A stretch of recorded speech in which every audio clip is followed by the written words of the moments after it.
Good evening, everyone. Is my voice and video clear? Voice और video clear है?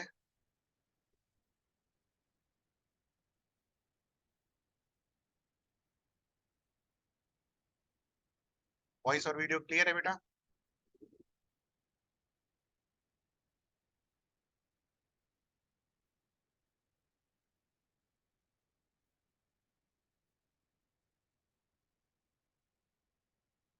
So in history, we will be starting with modern Indian history.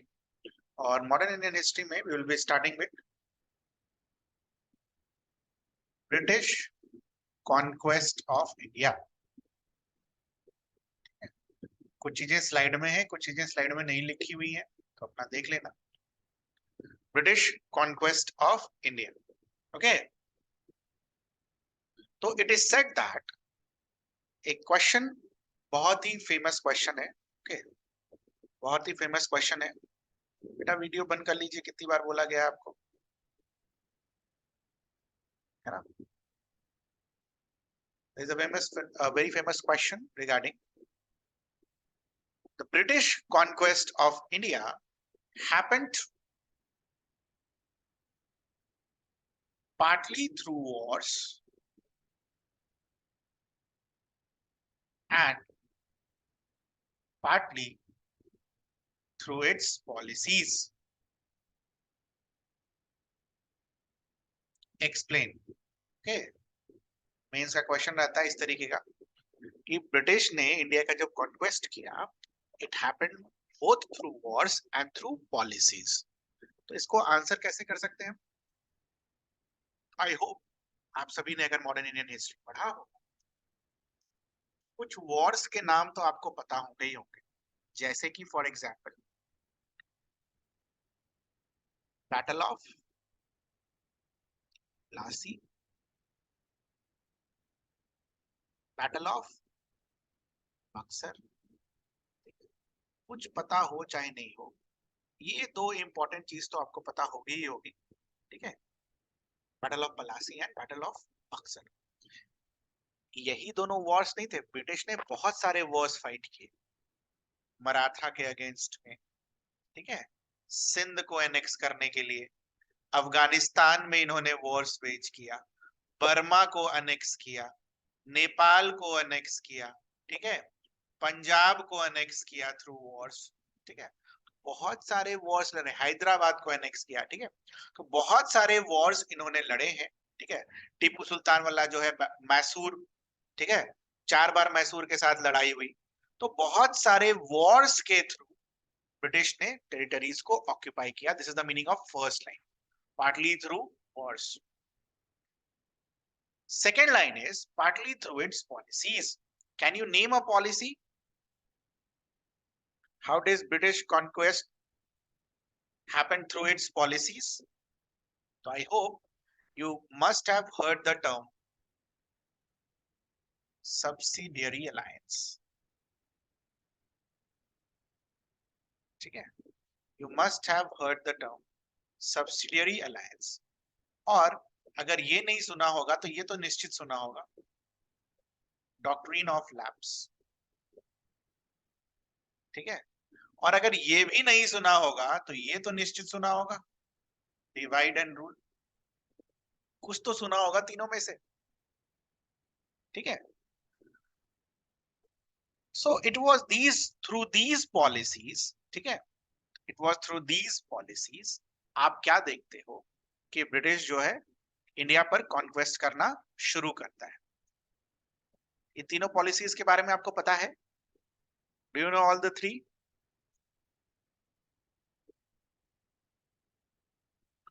So what was the policy of subsidiary alliance? Subsidiary alliance की policy क्या थी? What was the policy of subsidiary alliance?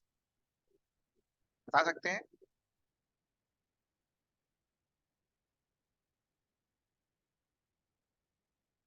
क्या था subsidiary alliance?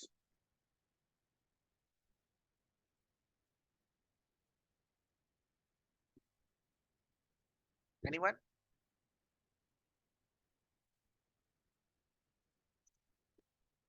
Company will protect the alliance part. यही था subsidiary alliance. British would deploy their soldiers in their king territory on king's expense. ये था subsidiary alliance. From war, ये था subsidiary alliance. कितने लोगों को लगता है कि ब्रिटिश का सोल्जर किसी टेरिटरी में रहेगा? ये था सब्सिडियरी अलायंस, बस और बस यही था सब्सिडियरी अलायंस. उसके बदले में ब्रिटिश को पैसा देगी. जिस टेरिटरी में जो सोल्जर्स रहे हैं वो टेरिटरी जो ओन करता है वो उसको पैसा देगी. इतना ही है subsidiary alliance.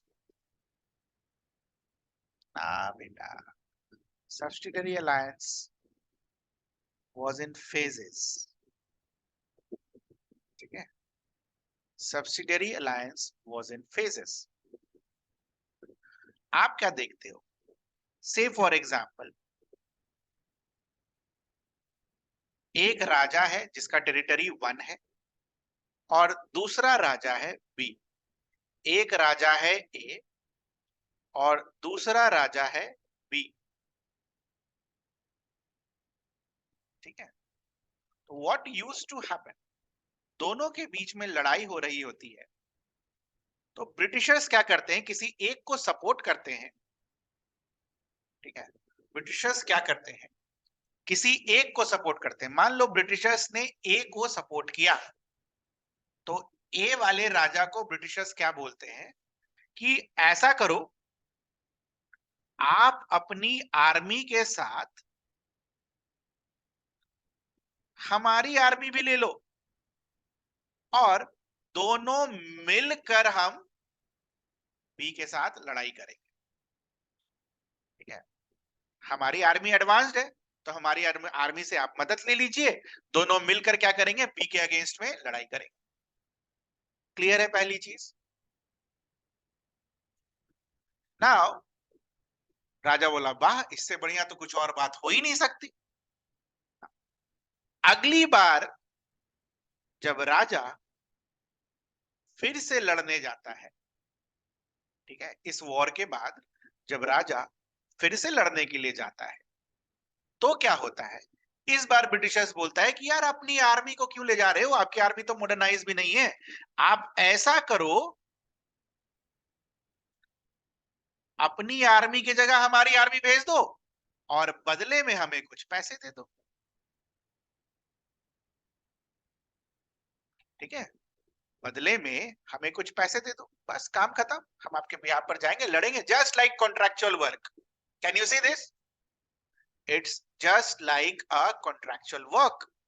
Can you see this?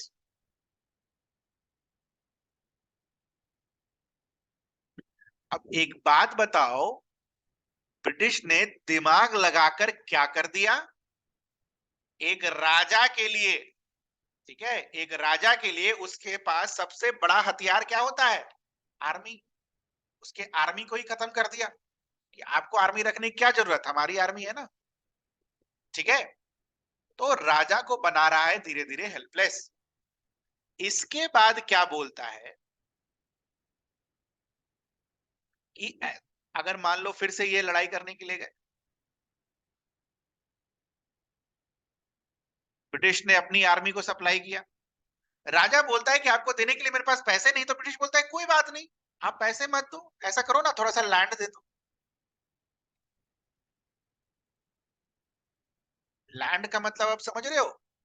राजा का सबसे पहले आर्मी हटाया और दूसरी केस में जो प्रजा के ऊपर राइट होता है वो भी राजा का छिना रहा है. Can you see this? कि आप हमें पैसे के बदले में लैंड दे दो, तो प्रजा के ऊपर का भी राइट छीन लिया. एंड फाइनली व्हाट हैपेंस, जब राजा के हाथ से उसकी आर्मी और उसकी ये जमीन दोनों चली जाती है, तो राजा के साथ ट्रीटी करता है. क्या बोलता है राजा को कि ऐसा करो कि आपके पास तो आप मेरे को पैसे देने के लिए कुछ है नहीं, आपने जो भी जमीन देनी थी वो भी दे दिए. ऐसा करो, आर्मी तो अभी भी हमारी ही रहेगी, साथ ही साथ हमारा एक आदमी भी रहेगा अब आपके कोर्ट में, जो आपको एडवाइस करेगा कि किसके साथ लड़ना है और किसके साथ नहीं लड़ना है. ठीक है, तो जब ये माहौल बनता है कि किसके साथ लड़ना है किसके साथ नहीं लड़ना है, उसके लिए एडवाइस करने के लिए एक आदमी भी है. राजा की आर्मी खत्म हो गई, राजा का लैंड चला गया, राजा के पास बच क्या गया? कुछ नहीं। तो ये सारे स्टेजेस को मिलाकर बनता है आपका सब्सिडियरी अलायंस। राजा को ये नहीं महसूस होते दे रहा है कि आप ब्रिटिशर से कम हो, राजा को इक्वली ट्रीट कर रहा है, बट एक्चुअल में क्या हुआ?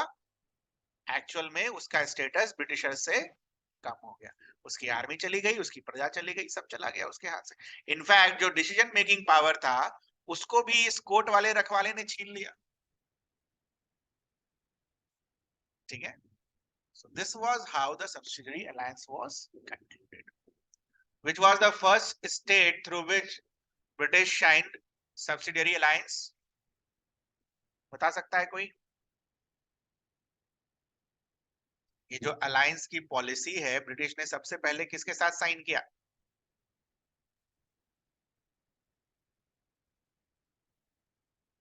हाँ, सतारा, 1854 और 52 में सतारा एनेक्स हुआ है। Awadh, Awadh was annexed on the basis of what? Maladministration। आपने ढंग से नहीं पढ़ा। सतारा डॉक्ट्राइन ऑफ लैप्स में एनेक्स हुआ है। Awadh was annexed on the basis of maladministration 1856 by Dalhousie। तो बहुत 50 साल आगे चले गए। Hyderabad, it was Hyderabad. लिख लो यहाँ पर स्टार लगाकर, क्वेश्चन पूछेगा आपसे, कोई सब्सिडियरी अलायंस नहीं पूछने वाला। क्वेश्चन पूछेगा विच of the following state was first annexed under subsidiary alliance or came under subsidiary alliance? Answer is Hyderabad, 1898, sorry 1798।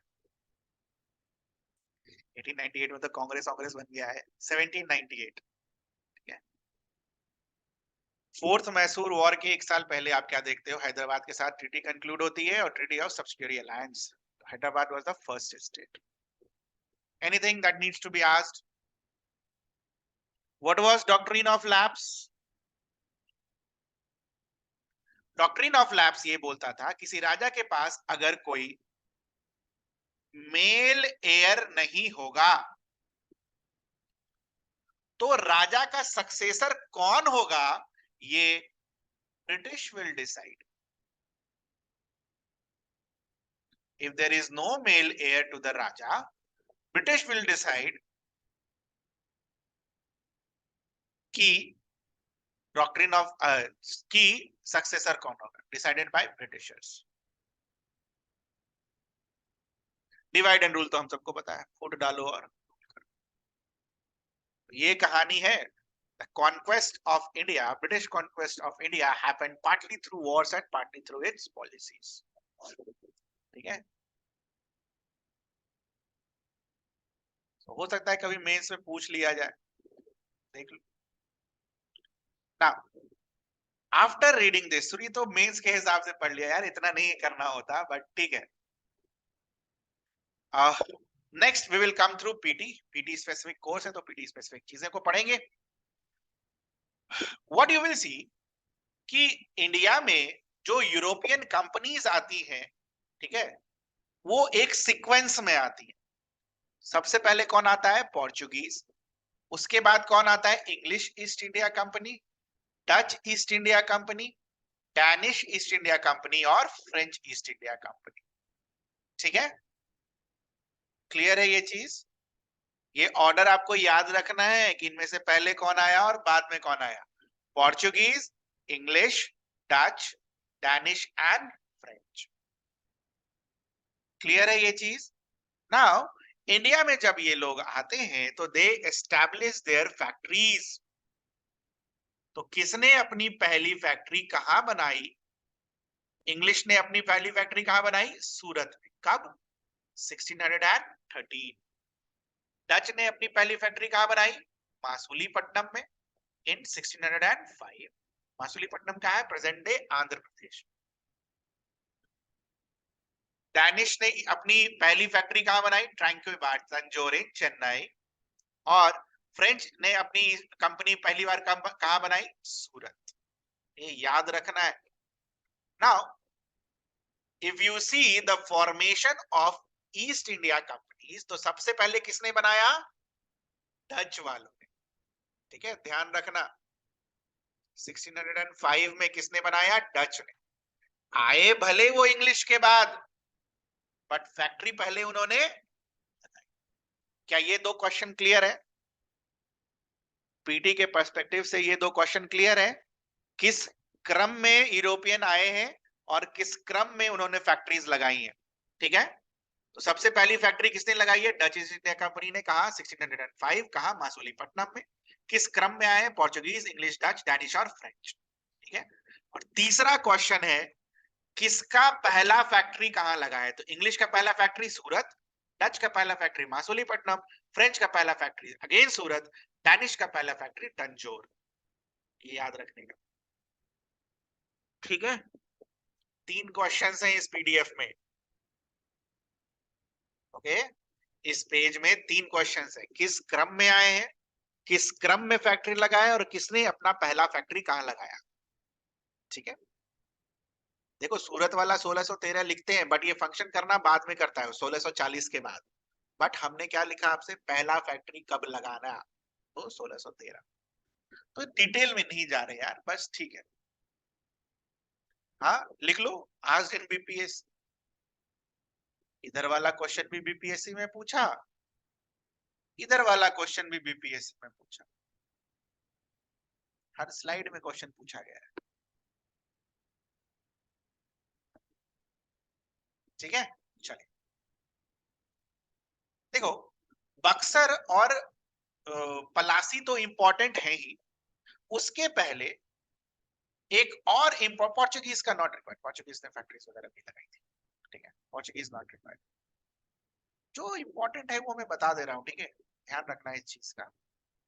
अभी आपको अगले 10 क्लासेस में इतना कंटेंट हो जाएगा कि ये याद रखना मुश्किल हो जाएगा कि कौन सा कहाँ पर है। ठीक है, इतना है हिस्ट्री में, there is no end. Okay, so meet इसको पढ़िए।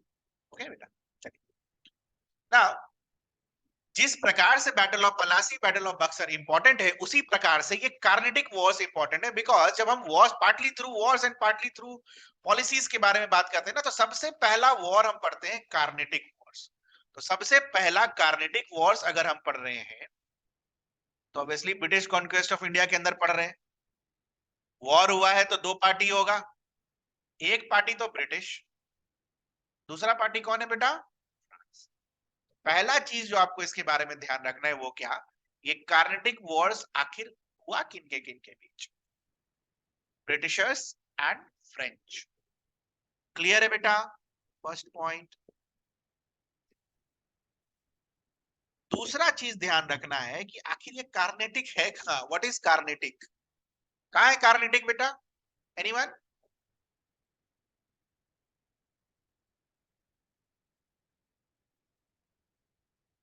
एनीवन? कार्नेटिक रटा तो होगा, कहां है? देख के नहीं बताने का, याद है तो बताओ। Where is Carnatic? चलो देख लेते हैं। यहाँ पर दिस इज आवर इंडिया, ये हमारा इंडिया है। बस बस आ रहा है ना। तो ये देखो, कोस्टल आंध्रा का कुछ रीजन ले लो, मैसूर का रीजन ले लो, ये पूरे रीजन को हम कर्नाटिक बुलाते हैं। ठीक है, this is Carnatic.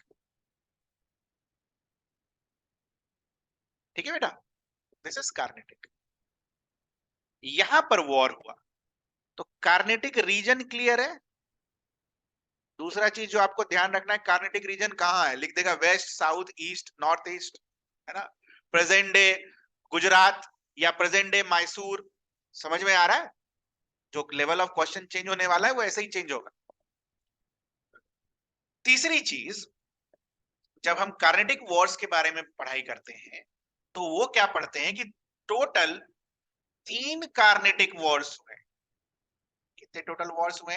3 Carnatic Wars. 3 बार लड़ाई हुआ है फ्रांस, फ्रेंच और ब्रिटिशर्स के बीच में। और चौथा जो मोस्ट इंपॉर्टेंट पॉइंट है, कोई भी झगड़ा के पीछे कारण, what is the reason? Can anyone tell what was the reason behind first? देखो फर्स्ट, सेकंड, थर्ड तीनों का अलग अलग रीजन है, बट फर्स्ट वाले का रीजन आपको याद रखना है। What was the reason behind first Carnatic war? Anyone?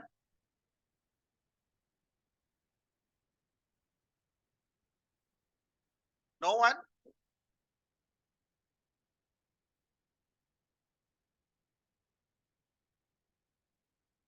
Listen, I hope जब मैं आपको वर्ल्ड हिस्ट्री पढ़ा रहा था वहां पर यूरोप दिखाया था मैंने आपको, याद है? यूरोप में जर्मनी के ईस्ट में एक कंट्री था ऑस्ट्रिया, ठीक है?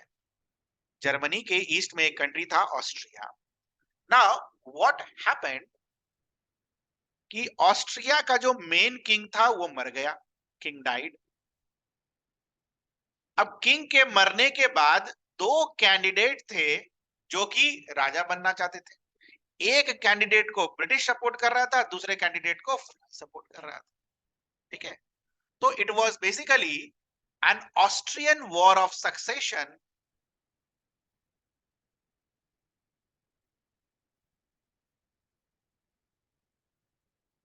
which resulted in Anglo-French rivalry। Anglo बेटा ब्रिटिशर्स को बुलाते हैं, ठीक है? फ्रेंच राइवलरी, मतलब राइवलरी कहां था बेटा? राइवलरी था यूरोप में, और उसका असर कहां पड़ रहा है? जहां जहां ये दोनों कंट्रीज अपने स्ट्रॉन्ग होल्ड्स को बढ़ाना चाह रहे हैं, वहां वहां उस वॉर का बेसिकली आपको इंपैक्ट दिखेगा। तो it was because of Anglo French rivalry of Austrian, और ऑस्ट्रियन में भी क्या? War of succession, because of which we see ये ब्रिटिशर्स और फ्रेंच इंडिया में भी लड़ाई करते हैं। तो उसकी वजह से 3 वॉर्स होते हैं। Okay, so this was asked in BPSC and this was asked in BPSC। Carnatic wars किनके बीच में लड़ा गया था, और what was the reason for first Carnatic war. ये 4 चीज आपको कार्नेटिक वॉर से रिलेटेड याद रखना है। देखो बेटा, it is very very very remote thing कि आपसे कोई इंडियन हिस्ट्री वाले के केस में ईयर पूछेगा, ठीक है? और जिस जिस चीज का ईयर पूछेगा वो मैंने यहां पर डाल दिया है, ठीक है?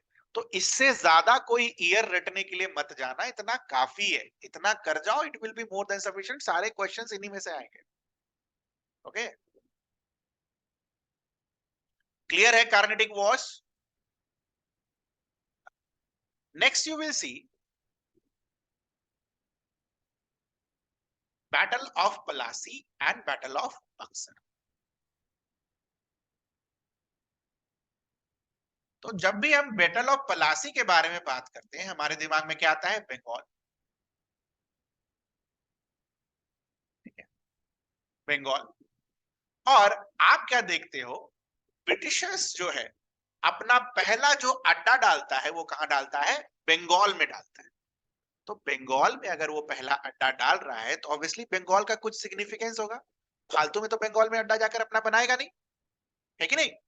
तो बंगाल उस समय पर, जिस समय पर ब्रिटिशर्स इंडिया में आ रहे हैं, 1600 1605 के टाइम्स की बात कर रहे हैं, what we will see, Bengal एक इंपॉर्टेंट ट्रेड सेंटर हुआ करता था, जहां से बहुत सारी चीजें यूरोप में एक्सपोर्ट की जाती थी, जैसे कि सॉल्ट पीटर हो गया, राइस वगैरह हो गया, ठीक है? कॉटन हो गया, टेक्सटाइल्स हो गया, सिल्क हो गया, ठीक है? तो ये सारी चीजें यूरोप में एक्सपोर्ट की जाती थी। तो Bengal had what? Economic significance.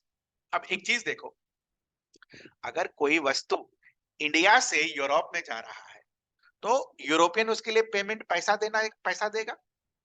तो पैसा देने के लिए क्या होता था? गोल्ड आता था वहां से, ठीक है?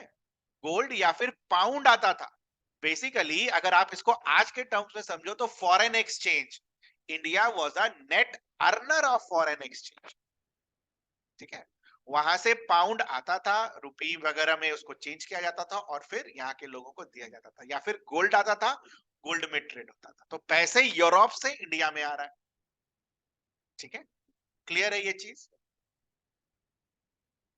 Now what you will see, Bengal जो है धीरे धीरे ब्रिटिशर्स के लिए बहुत ही एक इंपॉर्टेंट लोकेशन बन गया, ठीक है? ब्रिटिशर्स को ये लगने लगा कि हम जो वहां से इतना पैसा लेकर इंडिया में आ रहे हैं, क्यों ना यहीं पर रह के, ठीक है, यहीं के एडमिनिस्ट्रेशन को कंट्रोल करके यहीं से पैसा उठाकर यहीं के लोगों को दे दिया जाए। तो यहां से फिर आप क्या देखते हो कि प्लानिंग शुरू होती है कि और कैसे आगे बढ़ा जाए। तो कॉन्क्वेस्ट करना ये लोग शुरू करते हैं, ठीक है। चीजों को, दूसरे जितने भी सारे जमीन वगैरह हैं, जितने भी सारे राजा महाराजा हैं, उनको हराना शुरू करते हैं और अपने अंदर ऐड करना शुरू करते हैं। तो because of economic significance of Bengal, what you see, ये जो वॉर्स वगैरह है, ये जो पॉलिसीज वगैरह है, ये ब्रिटिशर्स क्या करता है, इनिशिएट करता है, ताकि वो जो पैसा का जो चक्कर है, ठीक है, उसको क्या किया जाए, फॉरेन एक्सचेंज को रिड्यूस किया जाए, यहीं का पैसा यहीं पर यूज किया जाए। ठीक है, क्लियर है ये चीज। Now in order to increase their trade, ठीक है, in order to increase their trade, अब नॉर्मली कोई भी बाहर का व्यक्ति अगर आकर, ठीक है, एक पर्टिकुलर रीजन में ट्रेड कर रहा है तो उसको टैक्स देना पड़ेगा, बिना उसके तो चलेगा नहीं काम ना। ब्रिटिशर्स ने क्या किया, ये बड़ा सा टैक्स अमाउंट बचाने के लिए, ठीक है, 1605 के बारे में अगर हम बात करें तो उस समय कौन डोमिनेट है, मुगल्स। मुगल्स के साथ इन्होंने ट्रीटी करी और मुगल्स को यह बोला कि हम एनुअल आपको कुछ पैसा दे देंगे, ठीक है, और आप हमें ड्यूटी फ्री ट्रेड करने दो। कहा, बंगाल। हम आपको एनुअली कुछ रुपया सौगात के टर्म्स पे पहुंचा देंगे और आप हमें बंगाल में ड्यूटी फ्री ट्रेड करने दो। तो मुगल एम्पायर को सही लगा, यार कौन उतना झमेले में फंसेगा कि ब्रिटिशर्स वहां पर टैक्स पे करेगा, वो टैक्स कलेक्ट होगा, फिर मेरे पास पहुंचेगा। यहाँ एकदम मामला ठीक है, एकदम क्लियर है। ब्रिटिशर्स सालाना में, एक साल में पैसा पे कर देगा मुगल को और उसके बाद अपना फ्री आराम से ट्रेड करता रहेगा, ड्यूटी फ्री ट्रेड। यहां तक किसी को कोई दिक्कत, ड्यूटी फ्री ट्रेड तक किसी को कोई दिक्कत ना। ड्यूटी फ्री ट्रेड में देखो, अब मुगल एम्पायर कहां बैठा हुआ है, दिल्ली में। मुगल एम्पायर बंगाल में तो नहीं बैठा ना, कहां बैठा है, दिल्ली में। अच्छा, मुगल एम्पायर का जो रिप्रेजेंटेटिव होगा, जिसको हम नवाब बोलेंगे, मुगल एम्पायर का जो रिप्रेजेंटेटिव होगा वो कहां बैठा होगा, बंगाल में। अब ध्यान से देखो, मुगल एम्पायर को तो उसका पैसा मिल गया, बट उसका जो रिप्रेजेंटेटिव बैठा है बंगाल में, उसका तो हिस्सा चला गया। क्या ये ड्यूटी फ्री ट्रेड बंगाल के नवाब, मतलब वही जो रिप्रेजेंटेटिव है मुगल एम्पायर को, उनको पसंद आएगा? बताइए हाँ या ना। क्या ये ड्यूटी फ्री ट्रेड उनको पसंद आएगा? नहीं। तो आप क्या देखोगे कि नवाब्स यानी रूलर्स ऑफ बंगाल और ब्रिटिशर्स के बीच में एक दरार क्रिएट होना शुरू हो जाता है। रूलर्स ऑफ बंगाल और ब्रिटिशर्स के बीच में दरार क्रिएट होना शुरू होता है। सबका रूट कॉज यही है, ड्यूटी फ्री ट्रेड। ठीक, यहां तक चीजें clear. Now further what happens कि ये जो ड्यूटी फ्री ट्रेड ये करने का जो परमिशन था, ये किसको मिला, ब्रिटिशर्स को नहीं मिला था। ब्रिटिशर्स की जो कंपनी थी ना, ईस्ट इंडिया कंपनी, उसको मिला था कि आप ड्यूटी फ्री ट्रेड करो। बट आप क्या देखते हो कि कंपनी के साथ साथ जो कंपनी के लोग हैं, वो लोग इस ड्यूटी फ्री ट्रेड को मिस यूटिलाइज करने लगे। ठीक है, उसके जगह पर अपना कागज वगैरह बनाकर वगैरह देने लगे। ठीक है, तो it was being misused by the officials of the company. ठीक है, कंपनी के बिहाफ पर बेसिकली ऑफिशियल स्टेट करने लगे और उन्होंने अपना पैसा जमा करना शुरू कर दिया। तो पहले से ही रूलर्स ऑफ बंगाल और ब्रिटिशर्स के बीच में एक वेज क्रिएटेड है, और बड़ा हो जाएगा, वो शक की निगाह से देखने लगेंगे एक दूसरे को। फिर क्या होता है, इसके बाद ब्रिटिशर्स क्या सोचते हैं कि देखो ट्रेड हमारा इतना बढ़ गया है, बहुत बड़ा हो गया है ट्रेड हमारा, तो इसको प्रोटेक्ट करने की जरूरत है। तो अपने सेटलमेंट्स को प्रोटेक्ट करने के लिए they started creating fort William. ठीक है, एक फोर्ट बनाना शुरू करते हैं बंगाल में। और उस फोर्ट के तहत अपने सेटलमेंट को बचाने की कोशिश करते हैं कि कल को मान लो कोई अटैक कर दे तो हम आराम से सेफ रहे, सुरक्षित रहे। तो एक बात बताओ, रूलर कौन? नवाब ऑफ बंगाल। टैक्स कलेक्ट करने का एक तो पहले से ही ड्यूटी फ्री ट्रेड का पैसा इसके पास से चला गया, और दूसरी बात, इसी के टेरिटरी में कोई दूसरा आके छावनी बना रहा है, फोर्ट बना रहा है, तो क्या नवाब को फिर पसंद आएगा? नहीं आएगा। ठीक है, नवाब को पसंद आएगा? नहीं आएगा। तो ये जो गैप है जो इतना बढ़ गया था और बढ़ जाएगा। ना उस समय जो नवाब थे, जो फोर्ट विलियम का कंस्ट्रक्शन हुआ, उस समय नवाब कौन थे? सिराजुद्दौला। उनको ये चीज पसंद नहीं आई और उन्होंने क्या किया? उन्होंने उस फोर्ट विलियम पर अटैक किया। 146 लोग थे, उनको अरेस्ट किया, ठीक है, और उनको एक बंद कमरे में जाकर डाल दिया। उस 146 लोग में से 123 निपट गए और इस इंसिडेंट को बोला जाता है ब्लैक होल ट्रेजेडी।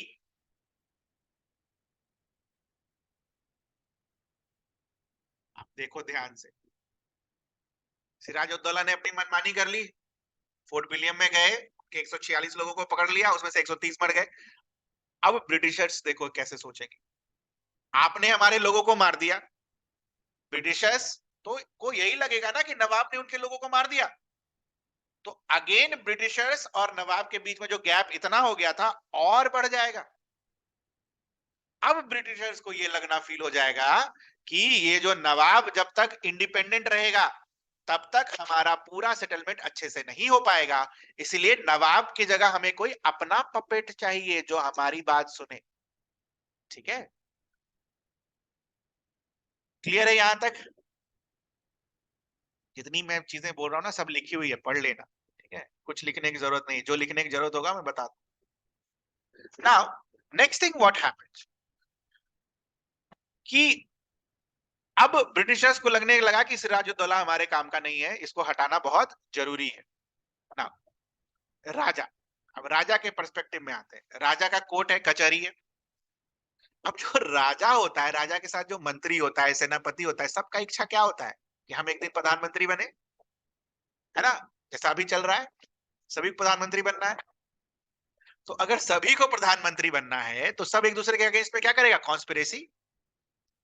तो आप क्या देखते हो, ये जो सिराजुद्दौला के कोर्ट में जो मिनिस्टर्स हैं, सेनापति हैं, जो भी लोग भी हैं, मैक्सिमम लोग राजा के अगेंस्ट, सब चाहते हैं कि राजा हटा दिया जाए और राजा हम बने। तो ब्रिटिश इस चीज को क्या करता है? यूटिलाइज करता है और उनके जो सेनापति हैं मीर कासिम को बोलता है कि भाई तुम मेरे तरफ आ जाओ, तुमको हम क्या करेंगे? नवाब बना देंगे और बदले में हमें कुछ पैसे दे देना। ठीक है, तो व्हाट हैपेंस, सबको पता है उसके बाद जब सिराजुद्दौला और इनके बीच में लड़ाई होती है पलासी में 1757 में, तो मीर कासिम जो उनके सेनापति थे, he was commanding the entire army, कोई भी लड़ने के लिए तैयार नहीं हुआ और आप क्या देखते हो? सिराजुद्दौला वो बैटल हार जाते हैं। ठीक है, क्लियर है पूरा बैटल ऑफ प्लासी? सब लिख रखा है यार, आपको बस खाली पढ़ना है। ओके, एक चीज जो नहीं दिख रखा है, ये जो लड़ाई हुई थी सिराजुद्दौला और ब्रिटिशर्स के साथ, ब्रिटिशर्स को लीड कौन कर रहा था? Robert Clive. Britishers were led by Robert Clive. ठीक, battle of Plassey was fought on 23 June 1757। ठीक है, आज दिन बीपीएससी, आज दिन बीपीएससी। ठीक है, ये डीयू है, ब्लैक होल वाला जो है ना वो डीयू है, कभी भी पूछा जा सकता है। ठीक है, ब्लैक होल वाला जो है वो अभी डीयू है, ये कभी भी पूछा जा सकता है। ये black hole tragedy is related to which of the following event? Battle of Plassey, battle of Buxar, या कुछ कुछ करके ऐसे दे देगा। इट्स वेरी इंपॉर्टेंट, प्लीज याद रखना बैटल ब्लैक होल ट्रेजेडी। ये कुछ था।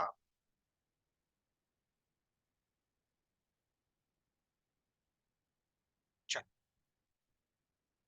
पलासी में 23 जून 1757 में मतलब वहां तो उस दिन तो नहीं मारे जाते, कुछ दिन बाद मारे जाते हैं, ठीक है। आप क्या देखते हो कि ये जो सिराजुद्दौला है वो बैटल हार चुके हैं, और उनको हारने के बाद जो मीर कासिम है उनको क्या बना दिया गया है, नवाब। इसको इस तरीके से लिख लेंगे, मीर कासिम बोल रहा हूं यार, मीर जाफर, सॉरी सॉरी यार, प्लीज इसको चेंज कर लो, मीर जाफर, कासिम तो इनके बेटे थे, मीर जाफर, ओके। सब जगह कासिम बोल दिया क्या मैंने? एक्चुअली मुंगेर में ना मीर कासिम का गुफा है ना, वो कासिम मेरे वर्ड में रहता है हमेशा, ठीक है, दैट्स व्हाई पढ़ाते वक्त मेरे से ये थोड़ा सा हो जाता है, ठीक है। तो व्हाट यू विल सी, नवाब सिराजुद्दौला हार गए।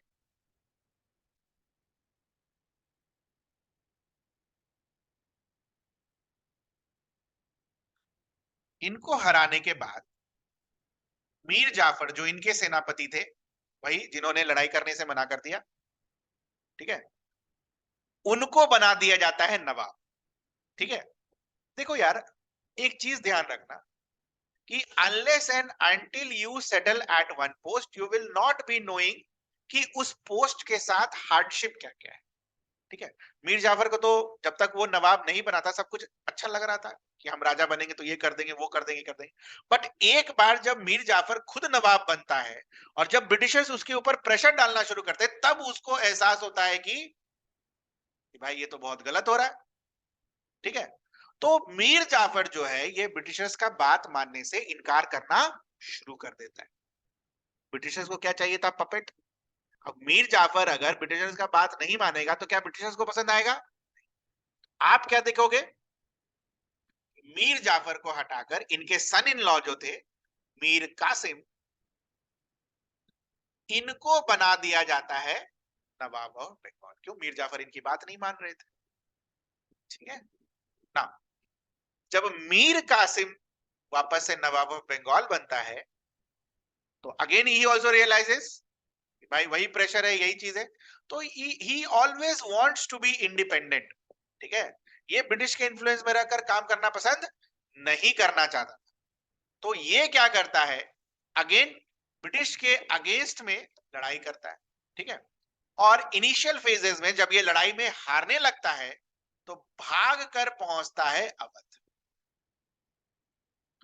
और अवध में इसको दो लोग मिलते हैं, एक अवध के नवाब शुजा उद दौला और दूसरा Shah Alam two, Mughal emperor Shah Alam two. आप क्या देखते हो, अवध में जब ये पहुंचता है तो मीर कासिम, सुजाउद्दौला, शाह आलम टू, ये तीनों मिलकर प्लान करते हैं ब्रिटिशर्स के ऊपर अटैक, और फाइनली ये जो लड़ाई होता है ये कहां होता है, बक्सर में होता है 1760। ये डेट लिख लो, ये डेट नहीं होगा, 22 अक्टूबर 1764। फाइनली जो लड़ाई होता है कहां होता है, बक्सर में होता है, और इन तीनों के कंबाइंड फोर्सेस को ब्रिटिशर्स हरा देती है। तो जैसे आपने पलासी में देखा रॉबर्ट क्लाइव थे ब्रिटिशर्स के रिप्रेजेंटेटिव, यहां पर ब्रिटिशर्स के रिप्रेजेंटेटिव कौन है, मेजर हेक्टर, ठीक है। यहां पर जो ब्रिटिशर्स के रिप्रेजेंटेटिव है वो मेजर हेक्टर है, जो लड़ाई करते हैं ऑब्वियसली। अब रॉबर्ट क्लाइव तो हर जगह जाके तो लड़ेगा नहीं, है ना, एक बार तो लड़ लिया, हर जगह थोड़ी ना वही जाके लड़ेगा, ठीक है। तो हेक्टर जो है वो ब्रिटिश के रिप्रेजेंटेटिव थे जिन्होंने बक्सर में इन तीनों के आर्मी को एक साथ मिलकर क्या किया, हराया, ठीक है। तो 22 अक्टूबर 1764 को ये लड़ाई हुई और इसमें ये तीनों के का डिफीट होता है, ठीक है। क्लियर है ये चीज, ये डेट याद रखना, आज इन बीपीएससी। ये तीन नाम याद रखना, इट वाज आल्सो आस्क्ड, ये भी पूछा गया है, ठीक है। बैटल ऑफ बक्सर जो हुआ उसमें कौन कौन इन्वॉल्व थे, Mir Qasim, Shujauddaula and Shah Alam.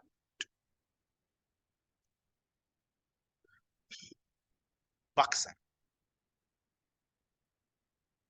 Now Buxar, battle of Buxar होने के बाद, बैटल ऑफ बक्सर हारने के बाद ब्रिटिशर्स जो है एक ट्रीटी कंक्लूड करती है इलाहाबाद में, उस ट्रीटी के दो पार्ट्स हैं, ठीक है। A treaty was concluded at Allahabad, which is known as Treaty of Allahabad. ध्यान रखना, ट्रीटी ऑफ इलाहाबाद 1865, इलाहाबाद 1865, और उस ट्रीटी के दो पार्ट्स हैं, ठीक है। एक ट्रीटी जो है ये साइन हुआ ब्रिटिशर्स और सुजा-उद-दौला के बीच में, और एक ट्रीटी साइन हुआ ब्रिटिशर्स और शाह आलम टू के बीच में। सुजा-उद-दौला के साथ जो ट्रीटी साइन हुआ, ट्रीटी ऑफ इलाहाबाद, उसमें क्या बोला गया कि जो इलाहाबाद का सिटी है, ठीक है, और साथ में एक कारा जगह है, ये इलाहाबाद का सिटी और ये जो कारा जो जगह है, ये किसको दे देगा? ये Shuja ud Daula will pass on to Shah Alam two, जहां पर शाह आलम आराम से अपना जो जीवन है वो व्यतीत करेंगे। ट्रीटी में ये बोला गया। पहली वाली ट्रीटी के बारे में बात कर रहे हैं, सब लिखा हुआ है, टेंशन लेने की जरूरत नहीं, बस समझ रहे हैं। उसके बाद क्या बोला गया उसी ट्रीटी में कि ये जो सुजा-उद-दौला है ना, he is responsible for entire war, तो उसके लिए इसको पैसे देने होंगे, तो पैसे भी मांगे गए सुजा-उद-दौला से। तो ये दो चीज आप ध्यान रखिएगा ना। शाह आलम टू को क्या बोला गया कि आज के बाद से आप जो हैं कंपनी के प्रोटेक्शन के अंदर रहेंगे। पहली चीज, आपको इलाहाबाद और कारा शहर दिया जा रहा है, आप यहीं पर रहेंगे कंपनी के प्रोटेक्शन के अंदर। दूसरा क्या बोला गया, ये जो शाह आलम टू को ये बोला गया कि आप जो है बंगाल का diwani rights, what is the meaning of diwani rights? Diwani means right to collect revenue, ये जो टैक्स वगैरह जो कलेक्ट होता है ना, वो ये जो दीवानी राइट्स है, ये आप ब्रिटिशर्स को सौंप देंगे। आपके पास अब कोई भी दीवानी राइट्स नहीं रहेगा, ठीक है। क्लियर है ये चीज? अच्छा, ये जो आप दीवानी राइट्स ब्रिटिशर्स को सौंपेंगे, ब्रिटिशर्स इसके बदले में आपको साल भर में कुछ पैसे देगी। ब्रिटिशर्स बहुत अच्छे थे, ठीक, साल भर में कुछ पैसे देगी आपको। थर्ड, इसके अलावा तीसरा जो इंपॉर्टेंट चीज था, treaty of Allahabad with Shah Alam two, ये बोला गया कि आपको निजामत राइट्स भी देने होंगे। अब सर, निजामत राइट्स का मतलब क्या होता है? पुलिस का फंक्शन, एडमिनिस्ट्रेशन करने वाला फंक्शन, ये सारा राइट्स भी सरेंडर करना होगा, ठीक है। और ये सारा काम जो है, पुलिस का फंक्शन, आर्मी का फंक्शन, एडमिनिस्ट्रेशन का फंक्शन, ब्रिटिशर्स देखेगी, और चूंकि ये ब्रिटिशर्स देखेगी तो इसके बदले में आपको हमें पैसा देना होगा। बात समझा है? रेवेन्यू जब कलेक्ट कर रहा है, दीवानी राइट्स, उसमें क्या बोला कि कुछ पैसा हम आपको साल भर में देंगे क्योंकि हम आपसे आपकी जगह का रेवेन्यू राइट्स ले रहे हैं। और दूसरे में क्या बोला कि हम चूंकि आपको ये फंक्शंस प्रोवाइड करा रहे हैं, पुलिस का फंक्शन, आर्मी का फंक्शन, एक्सेट्रा फंक्शंस, तो इसके लिए आपको हमको पैसा देना हो। तो ये तीन चीजें थी जो कि साइन हुई treaty of Allahabad Shah Alam two के साथ। तो ये तीनों याद रखना है, वेरी इंपॉर्टेंट, किसी भी साल पटक कर पूछा जा सकता है, ठीक है। अब यहां देखना ब्रिटिश का दिमाग, ये जस्ट इसको याद करने की जरूरत नहीं है। दीवानी राइट्स जो ब्रिटिश को मिला, उसके बदले में ब्रिटिश ने क्या बोला कि जो शाह आलम टू है उनको हम सालाना 26 लाख रुपया देंगे। क्यों देंगे? क्योंकि दीवानी राइट्स जो हमें दिया है इन्होंने, उसके बदले में हम इनको 26 लाख रुपया सालाना देंगे। साथ ही साथ अगला पॉइंट में क्या बोला कि ये जो हमारे एम्पेरर है ना, चूंकि हमसे काम ले रहे हैं, हमें निजामत फंक्शन परफॉर्म करना पड़ रहा है, मिलिट्री का हो गया, डिफेंस का हो गया, पुलिस का हो गया, एडमिनिस्ट्रेशन का हो गया, इसके लिए एम्पेरर जो हमें 53 लाख देंगे। तो ब्रिटिश एम्पायर को कितना दिया? 26, ले कितना रहा है? 53, मतलब पूरा पूरा 27 लाख एनुअल। देख रहे हो? Can you see this? ये याद करने की जरूरत नहीं है, बस दिखा रहे हैं ताकि आपको दिमाग में रहे। दीवानी राइट्स और निजामत राइट्स दोनों ले लिया गया।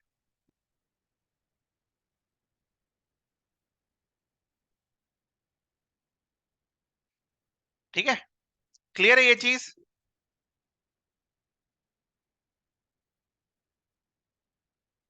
क्लियर है ये चीज? वेरी इंपॉर्टेंट, ये वाला स्लाइड और ये वाला स्लाइड इज वेरी इंपॉर्टेंट। एक चीज और देख लो कि ये सारा पूरा साइन होने के बाद बंगाल का सिचुएशन कैसा है। सपोज दिस इज बंगाल और ये है रूलर ऑफ बंगाल, ठीक है।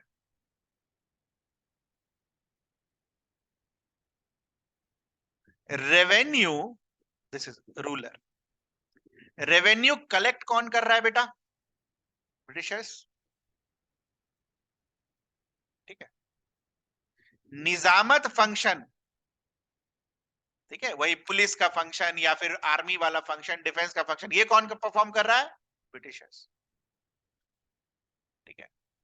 तो ना ही रूलर के पास पैसा है, ना ही रूलर के पास निजामत फंक्शन की अथॉरिटी है। रूलर के पास है क्या? उनकी प्रजा, प्रजा को देखने के लिए एक बस खाली पपेट रूलर बैठाया गया है। तो यू विल सी कि 1765 से लेकर, ठीक है, 1772 तक रूलर है जिसके पास एक्चुअल पावर नहीं है, ब्रिटिशर्स है जिसके पास एक्चुअल पावर है। तो this is the case of what? Dual rule. And it was introduced by, क्योंकि 1765 में आया था, कौन इंट्रोड्यूस करेगा? Robert Clive. और 1772 में जब ये चले गए तो वारेन हेस्टिंग्स ने इसे अबॉलिश किया। डुअल रूल क्लियर है सभी को? कोई ऐसा बच्चा है जिसको डुअल रूल नहीं समझ में आया?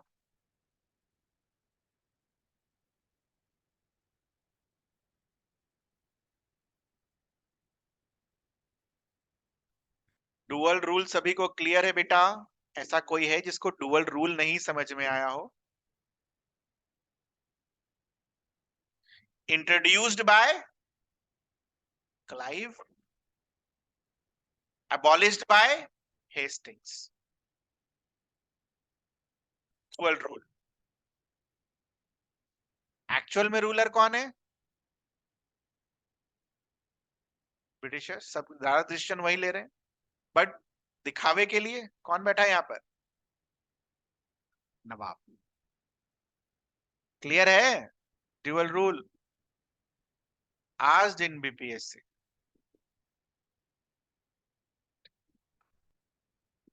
बीपीएससी में पूछा गया है, ओके।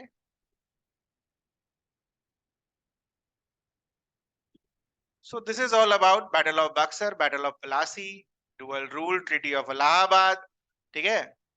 उनके फैक्ट्रीज कहाँ कहाँ आए, कहाँ कहाँ लगे, सिराजुद्दौला की कहानी, ठीक है। Partly through Wars, partly subsidiary alliance, doctrine of lapse, divide and rule policy.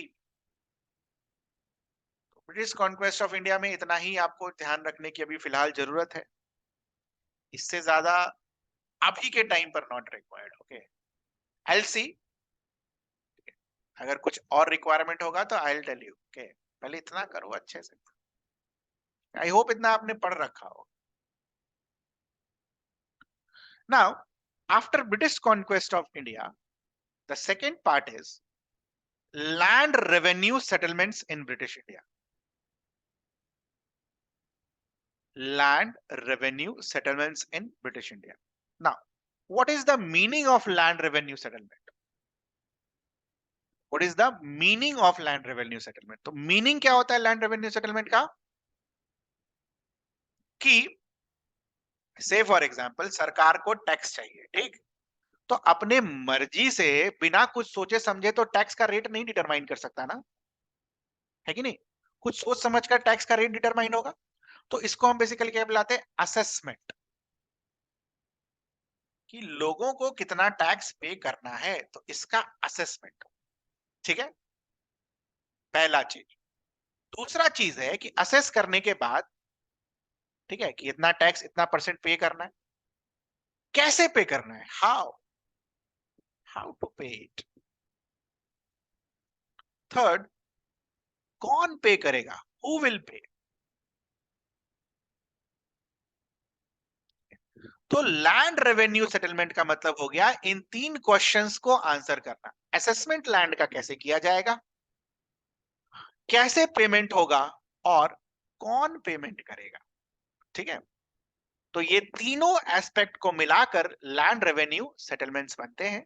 और आप क्या देखोगे कि इंडिया में जो लैंड रेवेन्यू सेटलमेंट्स था वो तीन तरीके का था, तीन मेजर तरीके का था। इसके अलावा भी थे बेटा, उनके बारे में हम नहीं जा रहे, ठीक है। ताल्लुकबाड़ी सिस्टम वगैरह सब और भी था इनके अलावा, बट उसमें हम नहीं जा रहे, फंसने की भी जरूरत नहीं है। जो इंपॉर्टेंट है वो हम पढ़ेंगे। तो तीन तरीके का सिस्टम था, एक था जमींदारी सिस्टम, एक था महलवारी सिस्टम और एक था रैयतवाड़ी सिस्टम, ठीक है। यहां तक किसी को कोई डाउट? आखिर लैंड रेवेन्यू सेटलमेंट्स क्या होता है और what was the three types of land revenue settlements present in India at that moment of time?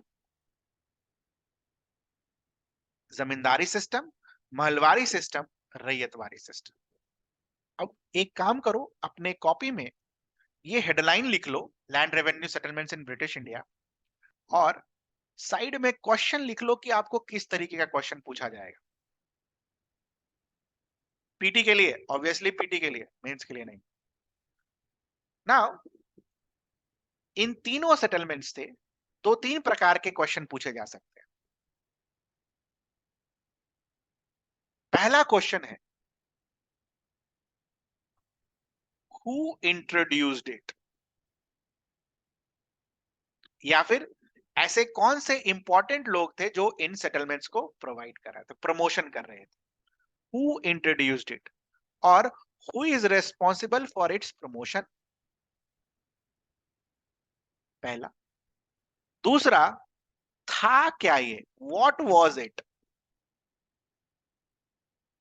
ये जो तीन अलग अलग प्रथाएं हैं ये क्या थी। और तीसरा, in which area they were introduced, कौन कौन से भारत के किस किस भाग में इनको इंट्रोड्यूस कराया गया। तो these three are basic ingredients of the question that can be asked from you from this section, land revenue settlements in British India,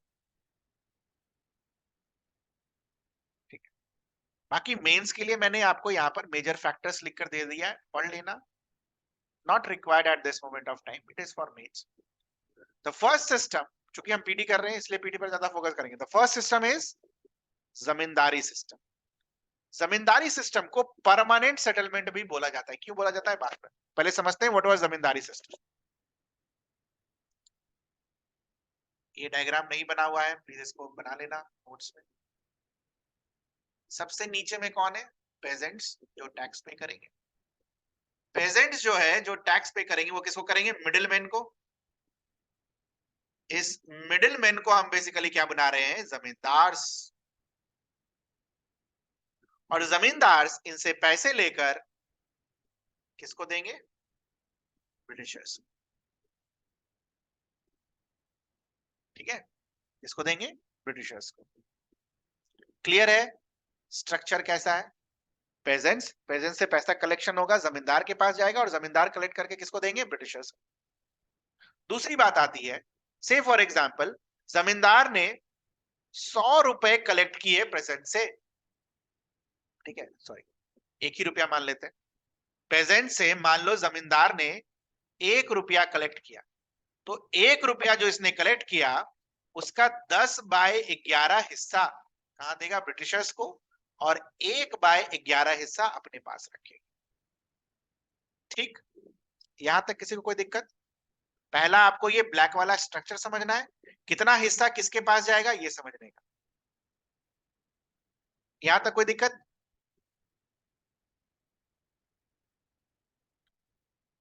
now the third thing with respect to zamindari system, आप ये देखोगे कि एक बार जो rate fix हो गया, जैसे मान लो जमींदार, ब्रिटिशर्स ने रेट फिक्स कर दिया कि आपको 1 रुपया कलेक्ट करना है, ठीक है, इस पेजेंट से।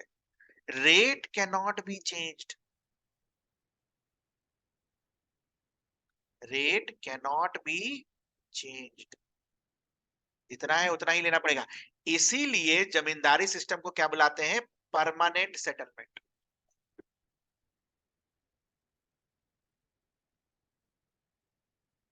क्लियर है, point number 1, point number 2, And point number 3. Fourth, it was introduced by Lord Cornwallis in 1793.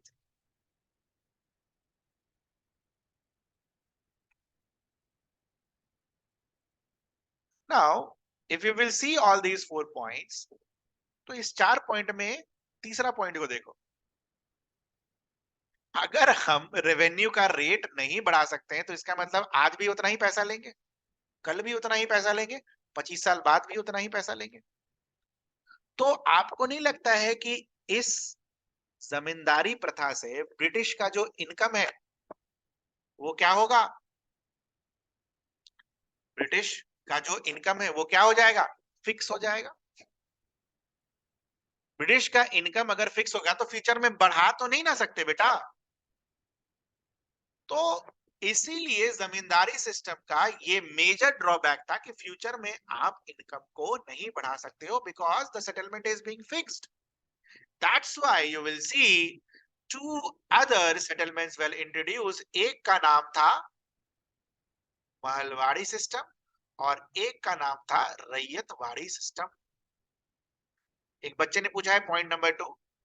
Point number 2 ये है बेटा, अगर 1 रुपया कलेक्ट हुआ है तो 10/11 ब्रिटिशर्स को देगा और 1/11 अपने पास रखेगा.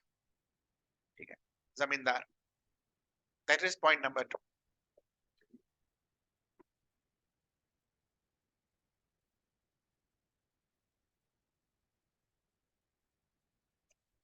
ठीक है, तो बेसिकली जो जमींदार थे इस प्रथा के कारण they became the actual owner of the land. ठीक है, जब तक वो ब्रिटिशर्स को उनका जो 10/11 हिस्सा है पहुंचा रहे हैं तब तक उनको कोई नहीं हटा सकता है. जमींदार became the actual owner of the land और उनके मरने के बाद उनका जो राइट्स है उनके बच्चों पर चला जाता था, हेरिडेटरी राइट्स. तो it became hereditary in nature. 2 important points है जमींदारी सिस्टम के, प्लीज ध्यान रखना कि zamindars became the actual owners of the land. ये वाला point, zamindars were recognised as the owner of the land and given hereditary rights of successions of the lands under them. Hereditary rights. Hereditary मतलब जो उनका generation है उन्हीं को वो rights मिलेगा as long as they are paying their dues to Britishers.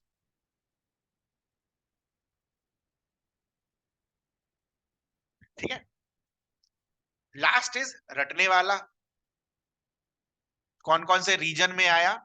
अच्छा, इसको बेटा 1/11 कर लो, यहाँ पर मिस प्रिंटिंग हो गया है. 1/11 वेस्ट बंगाल.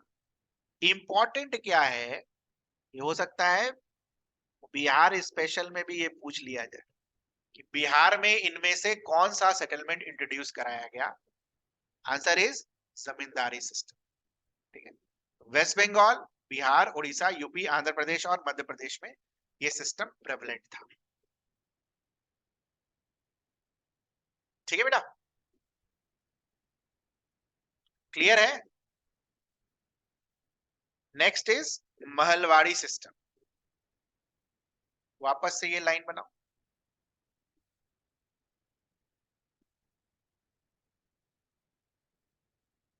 ये है पेजेंट्स, ये है मिडिलमैन. पेंसिल से बनाना क्योंकि बाद में कुछ मिटाना भी होगा. और ये है आपके Britishers.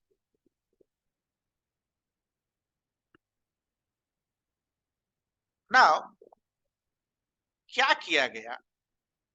Mahalwari system. Mahalwari system में 4-5 विलेजेस को, village 1, village 2, village 3, village 4, village 5, इन सबको कंबाइन किया गया और कंबाइन करके जो यूनिट बना उसे क्या बुलाया? महल. ठीक है, 4-5 विलेज को कंबाइन करके जो यूनिट बना उसे क्या बुलाया? महल. नाउ इन 5 विलेज का एक हेडमैन हुआ करता था जिसको बुला रहे हैं विलेज हेडमैन.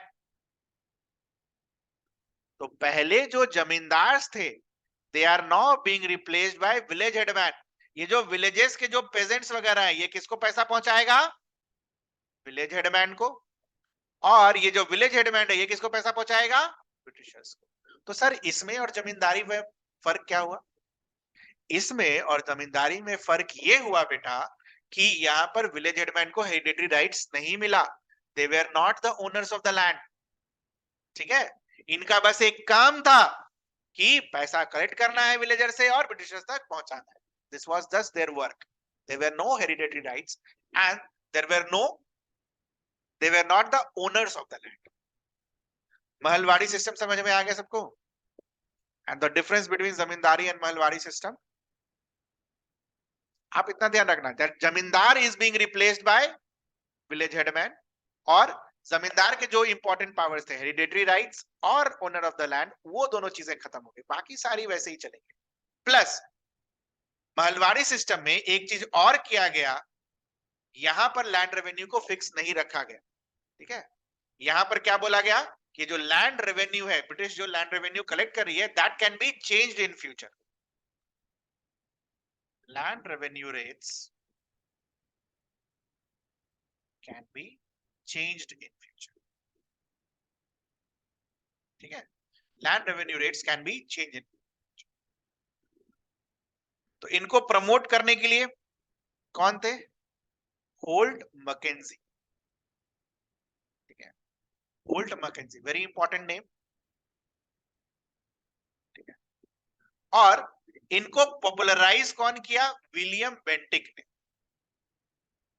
कौन कौन से रीजन में? आगरा, अवध, मध्य प्रदेश। तो कैन यू सी, हमने मिडिल मैन में जमींदार की जगह विलेज हेडमैन को लगा दिया है। That's why this system is also known as modified zamindari system.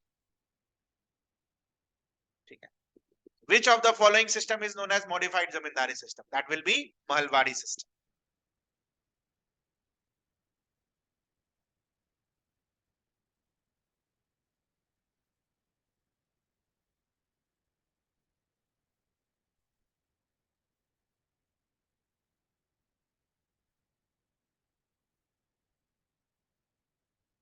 Clear है ये चीज? Last one is ryotwari system. Ryotwari system में आप क्या देख रहे हो? दो ही लोग हैं, पेजेंट्स जो टैक्स पे कर रहे हैं। पेजेंट्स जो टैक्स पे कर रहे हैं, इन्हीं को बुलाया जा रहा है रैयत। टैक्स किसको पे कर रहे हैं? ब्रिटिशर्स। बीच का सब गायब। साथ में tax can be enhanced, fix नहीं था यहां पर भी, टैक्स कैन बी एनहांस्ड। और रैयत जो है, ये डायरेक्टली अपना लैंड रेवेन्यू अब क्या करेंगे? पे करेंगे ब्रिटिशर्स को। ठीक है, तो इस केस में आप क्या देखोगे? रैयत विद द एक्ट, जो जितने भी राइट्स हैं, they are enjoying their full rights till they are paying their revenue to Britishers. ठीक है, दिस इज रैयतवाड़ी। डायग्राम से दीजिए, दिमाग में रह जाती है ना। रैयतवाड़ी सिस्टम में आप क्या देखोगे? Two of the important Britishers which were promoting this ryotwari, captain Alexander read और सर थॉमस मनरो। ठीक है, रीजन जहां पर इनको प्रमोट किया गया, southern India, it was first introduced in Tamil Nadu, Maharashtra, Berar, east Punjab, Coorg और आसाम। यही कंफ्यूजन होता है, सर बंगाल है, आसाम है, ये तो नहीं होना चाहिए। तो रैयतवाड़ी सिस्टम, कुर्ग हटा लो, कुर्ग तो ऐसे भी याद रहेगा, आसाम, यही कंफ्यूजन वाला है। बंगाल के बगल में है तो जमींदारी होना चाहिए, बट एक्चुअल में क्या है? ये रैयतवाड़ी सिस्टम। ठीक है, तो ये तीन सिस्टम्स थे to enhance the revenue of Britishers. ठीक है, क्लियर है ये चीज?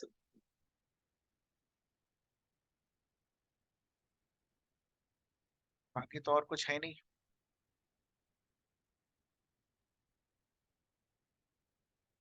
This is all about these three systems of revenue settlements.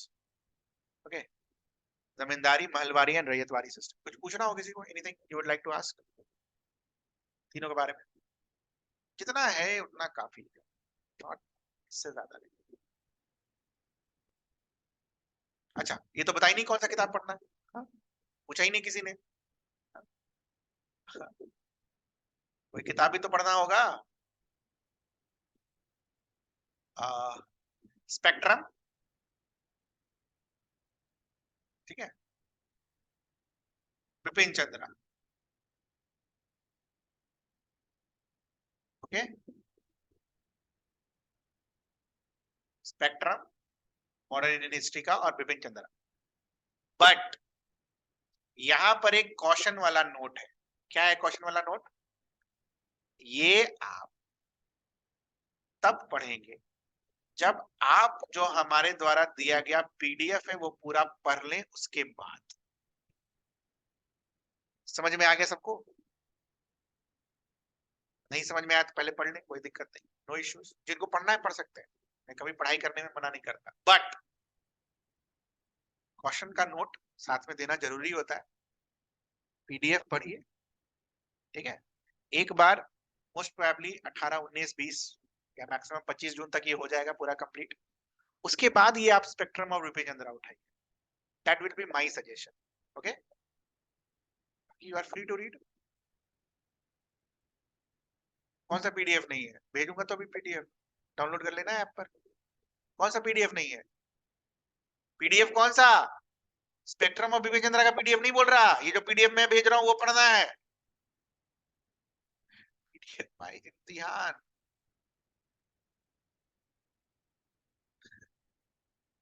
Okay बेटा, कोई बात नहीं.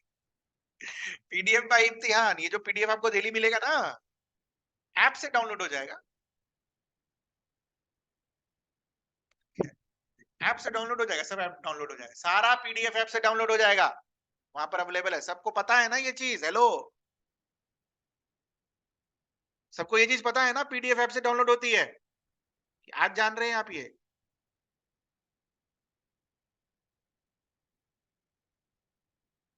एक चीज और, मेंस की तैयारी के लिए कुछ लोगों का कॉल आया था मोहित सर को. मोहित सर ने बोला मुझे एक्सप्लेन कर देने के लिए, तो सुन लो मेरी पूरी बात. मेंस के लिए हमारा आंसर राइटिंग प्रोग्राम है, ठीक है. इस आंसर राइटिंग प्रोग्राम में, ठीक है, इस आंसर राइटिंग प्रोग्राम में आपको बेसिकली 18 टेस्ट, 18 कितना है यार, 16 और 18 भूल गया मैं. अब जो भी है, कुछ टेस्ट है पीटी के पहले और कुछ टेस्ट है पीटी के बाद, ठीक. मतलब हम, मुझे लगता है 34, 34 टेस्ट के अराउंड है. ओके, और रफली 400 क्वेश्चंस करेंगे हम इस टेस्ट में. पहली चीज. दूसरी चीज, you will be getting online access to videos. पूरा इकोनॉमिक सर्वे का वीडियो मिलेगा मेंस का. और साथ ही साथ कुछ क्लासेस जो है मेंस की, वो पीटी के पहले होंगी, डिपेंडिंग अपॉन कि कब तक ये खत्म होता है. और कुछ क्लासेस जो है मेंस की वो पीटी के बाद होंगी. तो मेरा आपसे सजेशन है कि अगर आपको मेंस लिखना है, मेंस की तैयारी करनी है, तो कम से कम जो 60-65 वीडियोस हैं वहां पर पड़े हुए, खासकर डीआई के और खासकर इकोनॉमिक सर्वे का 14-15 वीडियो. ये इकोनॉमिक सर्वे पढ़ने से आपको बिहार का पर्सपेक्टिव पूरा क्लियर हो जाएगा और पीटी भी समझ में आ जाएगा, ठीक है. तो this will be beneficial for you अगर आप ये पहले कर लेते हैं तो, क्योंकि उसके बाद आपको टाइम नहीं मिलेगा.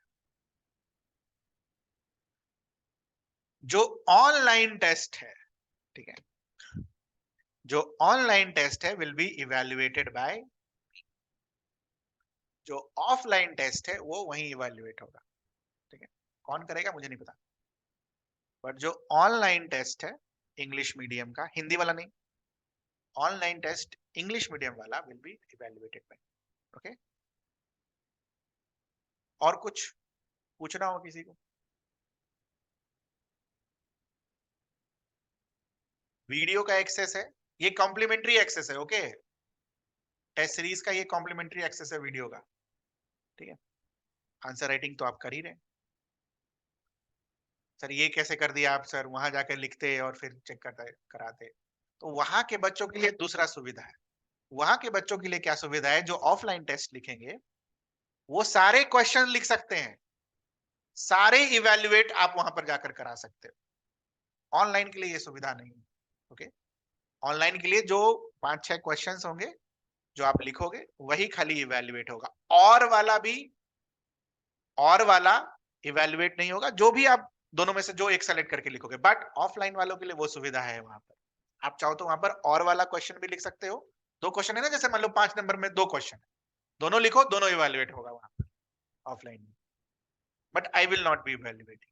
ऑनलाइन में मेरा इवेल्युएशन होगा और सारे क्वेश्चन इवेल्युएट होगा। मतलब जो क्वेश्चन होंगे, जैसे 5 में दोनों में से आप जो लिखोगे, एक कोई लिखोगे तो that will be evaluated. Okay, और कुछ? अरे यार ये सब मुझसे होता नहीं है, क्या कर सकते हैं। बाकी आपका जो कंटेंट रिलेटेड डाउट है वो पूछ लो मेंस का। कंटेंट रिलेटेड कोई डाउट है? कंटेंट रिलेटेड क्या है क्या नहीं है? No one? History class was fine, तो दिक्कत तो नहीं हुई किसी को? मेंस के लिए क्लास ऑनलाइन कंडक्ट करिएगा? हाँ, पीटी के बाद, अभी नहीं। हिस्ट्री क्लास इज फाइन, कोई दिक्कत तो नहीं किसी को? कोई ऐसा बोलते कि सारा कोर्स लेक्चर यही पढ़ा रहा है, भागता हूँ बस खाली मैं हिस्ट्री से, मतलब कोई तो दूसरा आदमी भी पढ़ाना चाहिए, दैट्स व्हाई। कोई बात, आप लोगों ने, कुछ लोगों ने बोल दिया मोहित सर को कि सर इन्हीं को बोलिए पढ़ाने हिस्ट्री, सो भाग नहीं सकते। फास्ट रहा, ये फास्ट था यार, मेरे से स्लो कोई नहीं पढ़ाता, फास्ट था हिस्ट्री। बताइए बताइए, नहीं देखेंगे, थोड़ा स्लो करेंगे और क्या। फास्ट इसलिए आपको लग रहा होगा बिकॉज लिखना कम था, है ना, लिखा हुआ सब है आपके लिए, ठीक है बेटा। बाकी दिन जो आप पॉलिटी कर रहे थे तो उसमें लिखा रहा था चीजों को, ठीक है। यहाँ पर लिखना कम है, यहाँ पर बस खाली आपको कहानी सुननी है, और चीजों में क्या इंपॉर्टेंट है क्या नहीं पढ़ना है वो इंपॉर्टेंट है हिस्ट्री में। ओके, क्या पढ़ना है क्या पूछा गया है इस पर ज्यादा फोकस करना है, ठीक है। बाकी कहानी सुननी है आपको हिस्ट्री में, हिस्ट्री कोई बदल नहीं सकता। हाँ, so that will be all, bye then will meet again tomorrow, ठीक है। आई ट्राई टू अकोमोडेट, ठीक है बेटा। चलिए पढ़िए, जो पीडीएफ अब आपको मिलते जा रहा है हिस्ट्री का, सबसे पहले इस पीडीएफ को पढ़िए, ये कंप्लीट हो जाएगा, उसके बाद स्पेक्ट्रम उठाइएगा, बिपिन चंद्र उठाइएगा, जो उठाना उठाइएगा, बट आफ्टर दिस। ओके, चलिए, बाय देन, बाय बेटा।